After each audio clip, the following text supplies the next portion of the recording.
welcome to the Tuesday edition of Cincy Lifestyle. We are so glad you are joining us today. And if you like art of all sorts, you're going to be so glad that you tuned in.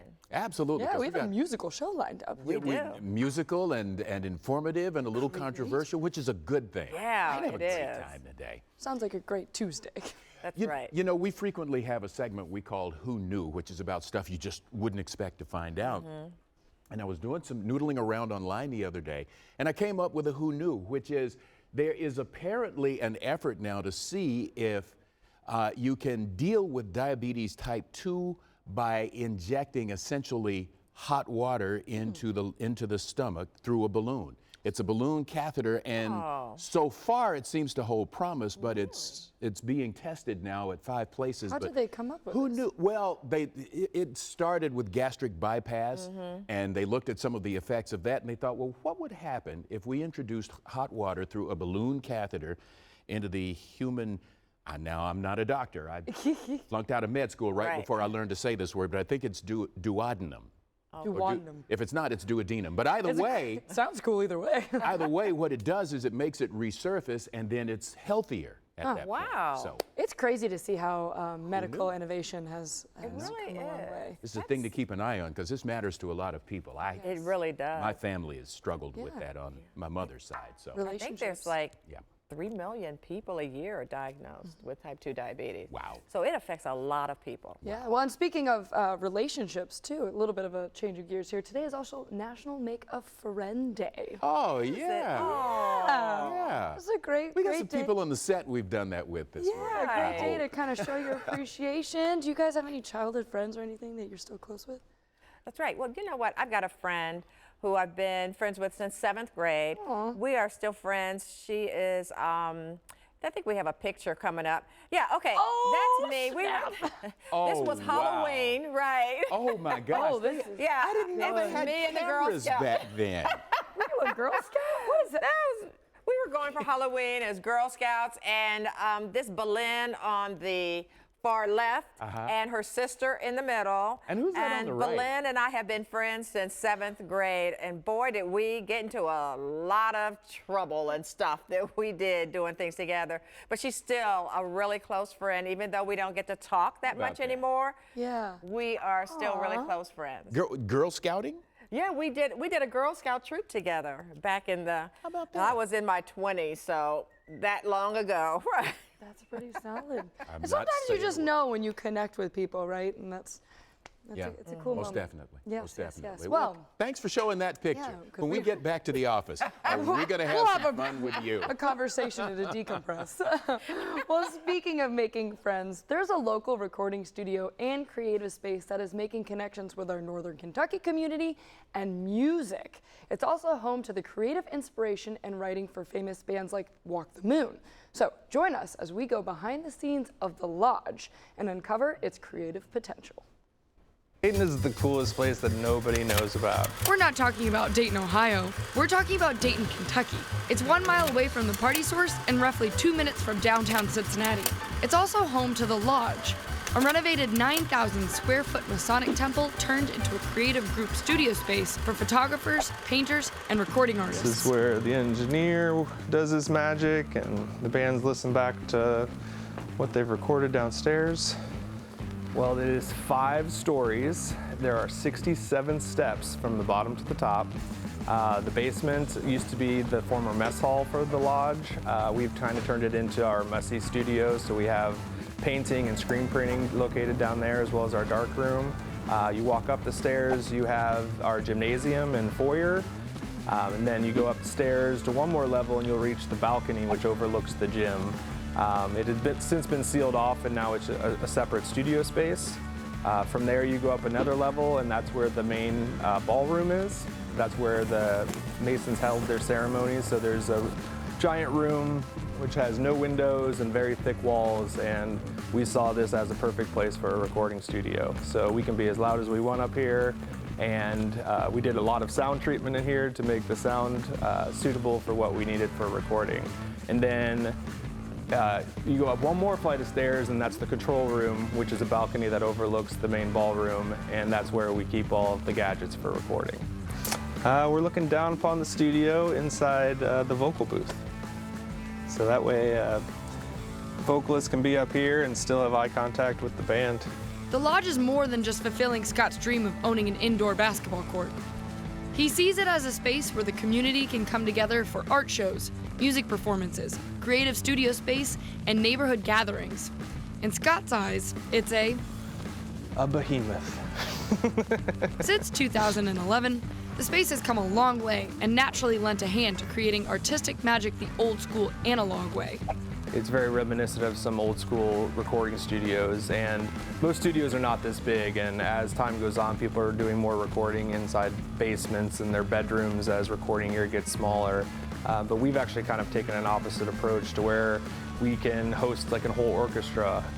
Which is appealing to many artists and bands. This even includes local artists like Walk the Moon, who wrote their entire Talking is Hard album at the Lodge and continue to return for creative inspiration. And we've had different artists do different installations. So we have an artist named Eric Lowenstein who started work on that mural.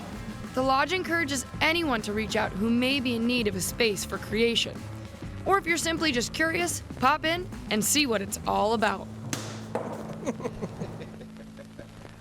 What a cool space. Yeah, that's amazing, and it's open. I mean, they're inviting people to come by. Yes, it's one of those hidden gems, and what is really cool, and Scott was telling me this and I wasn't able to add this in, is they have the opportunity to basically host an entire orchestra, and why bands enjoy and artists enjoy coming there, because you can really space out, because there's 9,000 square feet there. So if you have a writing process, which usually takes about 2 to 3 weeks, hence somebody like Walk the Moon, they're able to spread out, kind of collect their own thoughts and not be on top of each other, Sure. which is really neat. But it also lends a hand to photographers and videographers and painters and screen printers, and they have a little bit of everything, and they even have a dark room down there. So it's almost like a lab for creativity. It's a place Yeah. where you go to just think about what could be. Yes, and the space itself just lends that hand because it has so much history and it's so unique and eclectic. So, and I would recommend checking it out if you want to do so. It's at thelodgeky.com.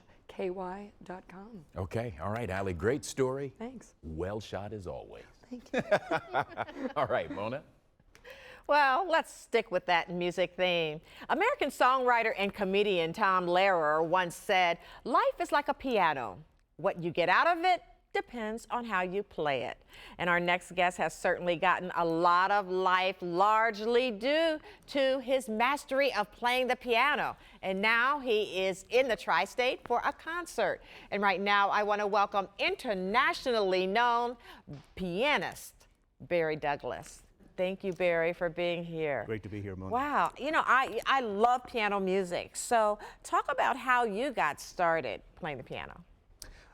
Well, it was I was about 3.5 years old, and a friend of mine had a piano, was playing in school, and I said to my mother, I want to do that. And so I started to strum on a borrowed piano from next door, and then eventually had some lessons. It was great growing up in Belfast.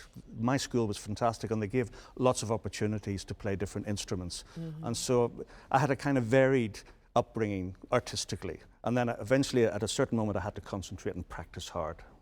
That's right. Well, tell me about what was it about the piano that really hooked you?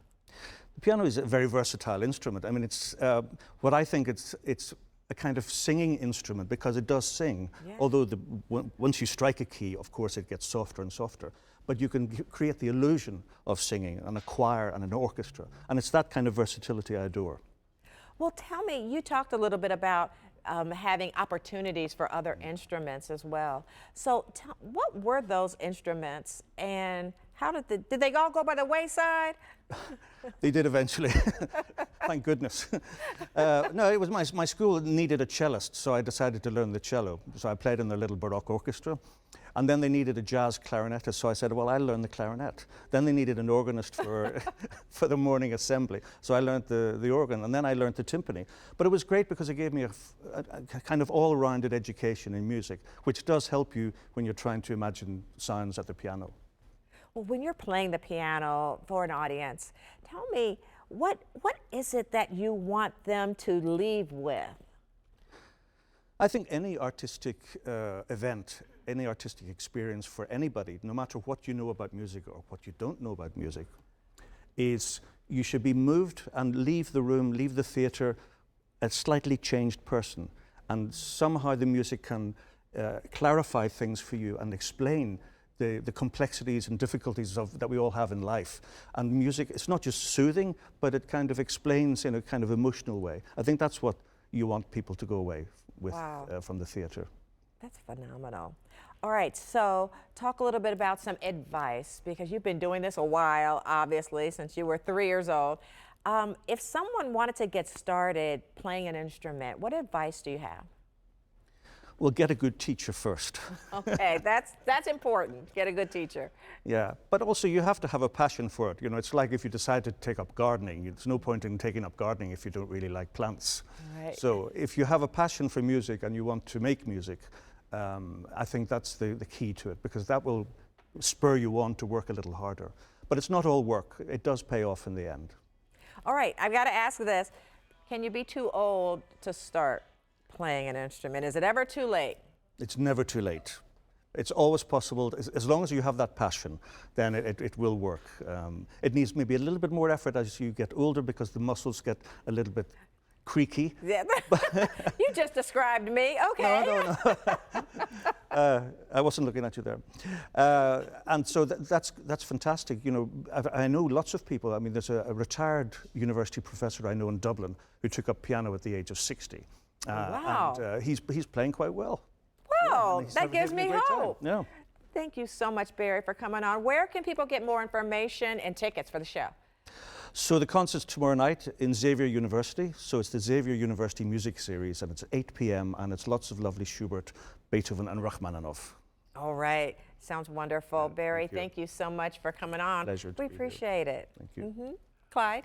All right, Mona, let's continue with the theme of an encounter with the arts bringing about change. For about 60 years, the Playhouse in the Park has been bringing bold and entertaining shows to the tri-state, and this season, certainly no different. Right now, I want to welcome Stephen Sapp and Jamal Chaston, two of the creators of Americus and performers in the show. Thank you both for being here with us today. Thanks for having us. Very much appreciated. So tell us a little bit about what Americus is, first and foremost. Americus was commissioned by Cincinnati Playhouse, and the only charge was write a play from our perspective on the state of the country right now. And that was the only thing they gave us as a charge, and we took that and decided to write. Ran with it. Yes, what we think, what our view of what America is right now and all the things going on. And so when people come to see Americus, what will they experience? What's that experience like? Well, the structure of the play is that we saw a circus is set up across the street from the White House, right? So 1600 Pennsylvania Avenue, a circus is put up there, and from there, the madness, madness ensues, goes forward, yeah. So you kind of challenge traditional theatrical bounds, as I understand it. How do you do that? Well, we understand what the bounds are, how a theatrical piece works, and then from where we come from in terms of our journey as an artistic creative ensemble, coming from the open mic scenes in New York City, how do we get inside of that and do what we do, or how we do it inside of that structure? So is it physical space? Physical space, it's how we deliver text. Sometimes it's poetry, sometimes it's monologue, it's in song. It's not always show tunes. So somebody can break into Spanish. It's a whole sort of multicultural gumbo, so to speak. So why did you feel, since you kind of created this yourselves, why did you feel this was the performance to do for this audience?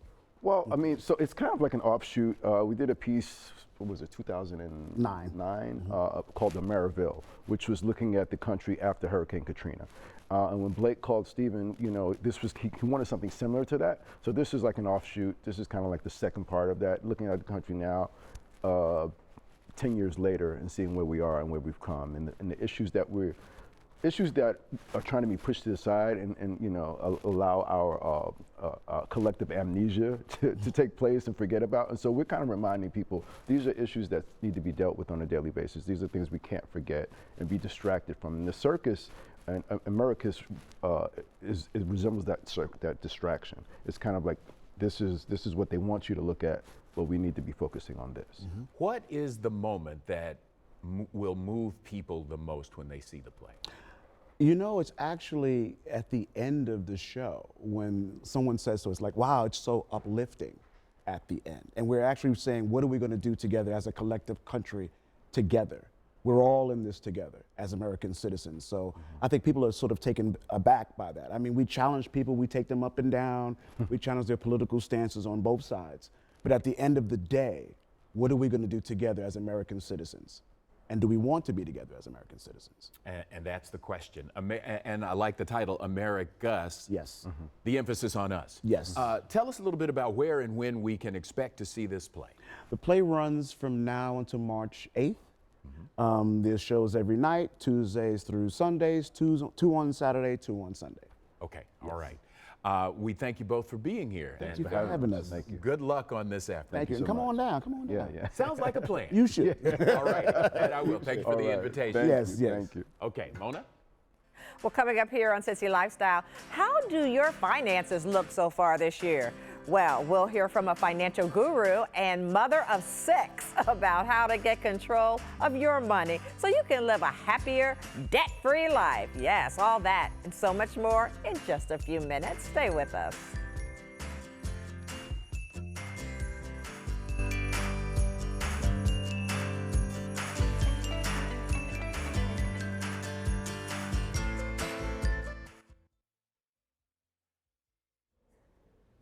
Welcome back. Where did the time go? We are now 2 months into a new year, so hopefully you've paid off your credit cards from the holidays and you're finally able to start a savings plan to keep those financial resolutions you made. Well, here to help us do that is Lauren Grootman, savings expert and mother of 6. She is also the author of the best-selling book, The Recovering Spender and Saving Expert. So, Lauren, thank you so much for being here with us. What makes February the time to start a savings plan? Well, like you said, people are coming off of New Year's resolutions and trying to figure out how to make this all work. And, I'm asked this all the time on shows like Today and Rachel Ray. They want to know, how do I actually do this as a mom of 6? And, if I can do it, anyone can do it. So it's really about creating a budget that works for your life and sticking to it. Can you offer suggestions to help folks get control of their finances? Because this is always a struggle. Right. So first you want to start on any debt that you have. And, if you ever had or wanted a debt-free cheerleader, because I know I did when I was trying to get out of debt. And there's a great free mobile app called Nimble by Nationwide. And Nimble was created to help users pay off debt at a pace that fits their lifestyle. So getting out of debt, it's really never been easier. It builds a personalized plan for paying down debt based on your lifestyle in just a matter of moments and in a few questions. The app understands your spending and it coaches you and supports you along the way. So it gives you that debt-free cheerleader that everybody really wants, that support that you want, when you're trying to get out of debt, because it can feel really lonely. Well, Lauren, let's talk a little bit about the saving side of this. What would you recommend people do to save more? Right, so you can actually pay off debt and save at the same time, and savings is really, really important to set aside a portion of every paycheck into a savings account, but you have to have the right savings account. That's why I recommend the savings account Smarty Pig, and Smarty Pig is a goal-based savings account that can help you pay for life's goals through saving, not debt. Totally free and FDIC insured. It's high yield and has great referral bonuses. So I always recommend that people set up different savings goals within their Smarty Pig account. And I set up goals personally for Christmas, for any healthcare expenses, to set aside money so that I don't have to continue to go into debt. So what about other tips for people who are looking to save more?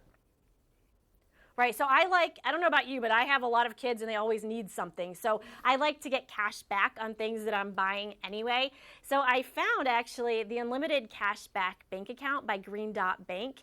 And it's all about putting cash back in your pocket as you buy things that you're gonna buy anyway. They really offer you an unlimited 3% cash back on online and mobile purchases and a free savings account that pays 3% annual interest.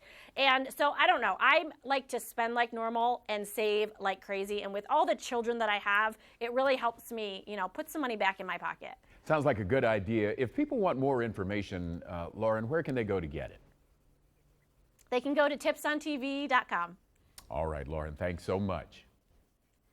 Thanks for having me. Well, we'll be back with more Cincy Lifestyle on the other side of the break. Plus, be sure to check us out on Facebook. We post all our guest segments and community stories right there, so you can watch them and share them with your friends. So like and follow us right now at facebook.com/Cincy Lifestyle.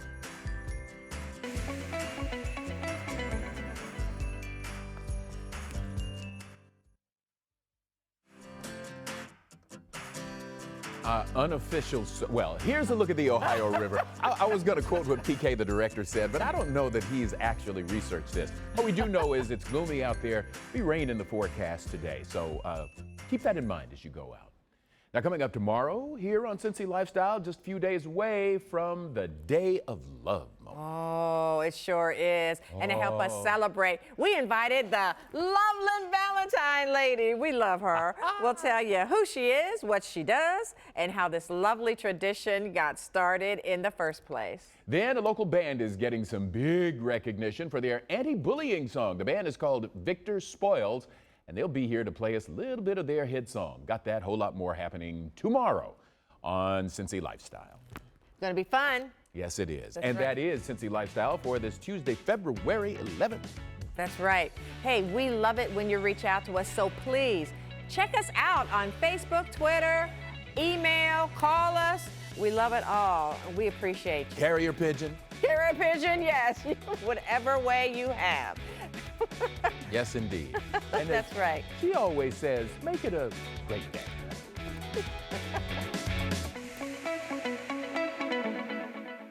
Hey, thank you so much for watching our video. Now, if you liked what you saw, hit the subscribe button. You can also check out full episodes of the show you've never seen before or watch your favorites again and again. And as always, be sure to make it a great day.